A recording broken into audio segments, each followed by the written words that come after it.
Praise the lord. ఈ ఎడారిలో సెలయేరులోని ఈ దినపు మాట.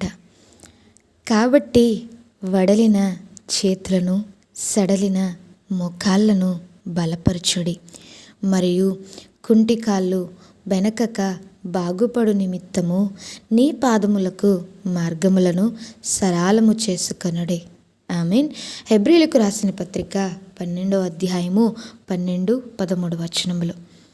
మన విశ్వాసపు చేతుల్ని పైకెత్తమని, ప్రార్థన మోకాళ్ళని దృఢంగా చేసుకోమని ఇది దేవుని నుండి ఒక ప్రోత్సాహ వాక్యం.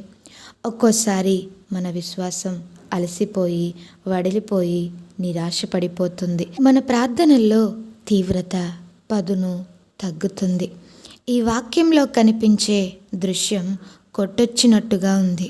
ఇక్కడ మనకు అర్థమవుతున్నది ఏంటంటే, మనం ఒక్కోసారి ఎంత నిరుత్సాహపడిపోతామంటే ప్రతి చిన్న అడ్డంకికి చతికిలబడిపోతాం, భయపడిపోతాం.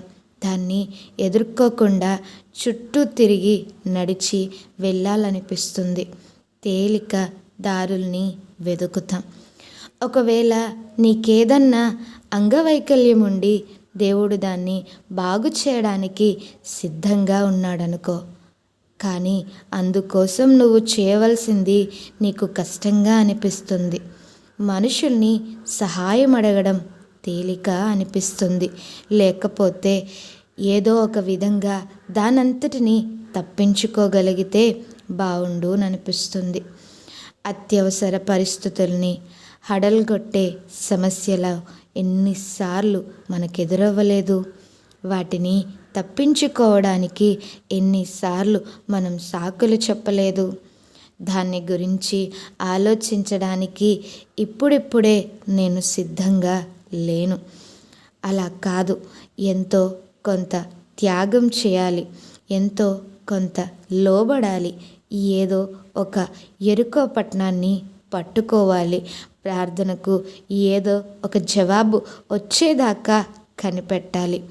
ఎంతో కొంత అస్వస్థతను భరించాలి, ఎంతో కొంత నష్టపోవాలి, సహనం వహించాలి.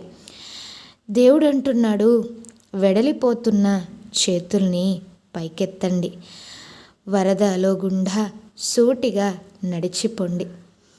మీ కళ్ళ ఎదుటే నీళ్లు నిలిచి మీకు దారినిస్తాయి. ఎర్ర సముద్రం పాయలు అవుతుంది, యోర్దాను నది దారినిస్తుంది. దేవుడు మిమ్మల్ని విజయంలోకి నడిపిస్తాడు.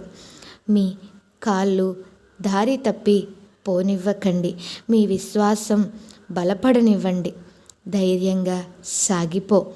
నీకు లొంగని ఎరుకో ఏది ఉండదు. ఏ ప్రదేశంలోనూ నీకు అలవి కాని సైతాను బలం ఉండదు. ఇది మనకెంతో ప్రయోజనకరం, అనుసరణీయమైన పాఠం. నిరుత్సాహాన్ని పట్టించుకోవద్దు. నీటిలో స్టీమర్ కదులుతున్నట్టుగా నీటిని దున్నుతూ ముందుకి సాగండి. ఎండైనా వానైనా, సముద్రం ప్రశాంతంగా ఉన్న, అలలు రేగుతున్న నీ సరుకుని గమ్యానికి చేర్చడమే నీ విధి, నీ గురి. ఈ కొద్ది మాటలు దేవుడు మీ నా వెనుకల్లో దీవించునుగాక. ఆమేన్. దేవుడు మిమ్మల్ని దీవించి ఆశీర్వదించునుగాక.